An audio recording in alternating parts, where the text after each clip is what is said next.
So, it will be the first time na we go about this one. And I just want to share, siguro most of us are looking for purpose, plan, identity.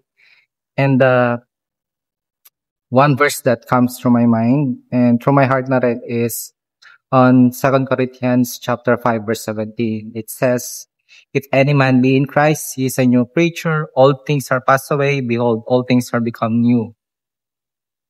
So yung luma naging bago, yung luma wala na, pinalitan na ng bago.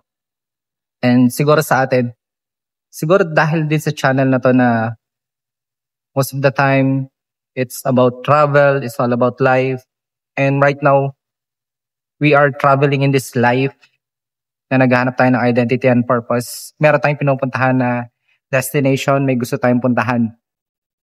Pero nawa, bawat isa sa atin, if you haven't surrendered yourself to Jesus, hindi mo pa siya tinanggap bilang iyong Panginoon at tagapagligtas, it might be the time or it must be the time that you have to receive what He had done on the cross for you.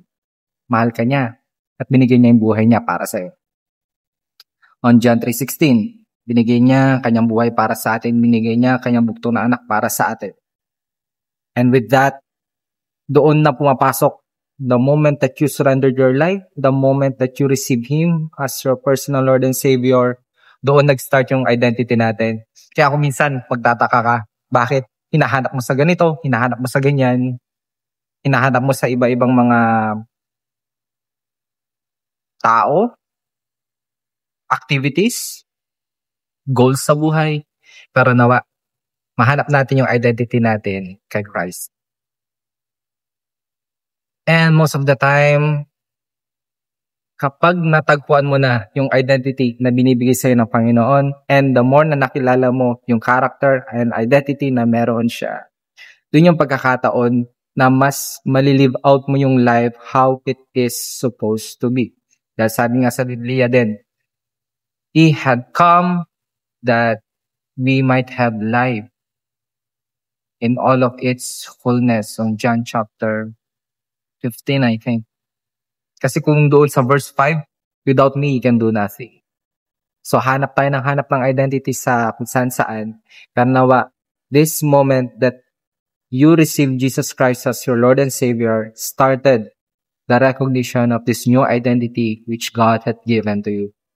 Na hindi mo kailangan hanapin sa iba, hindi ka masasatisfy ng iba, hindi ka masasatisfy ng kahit saan.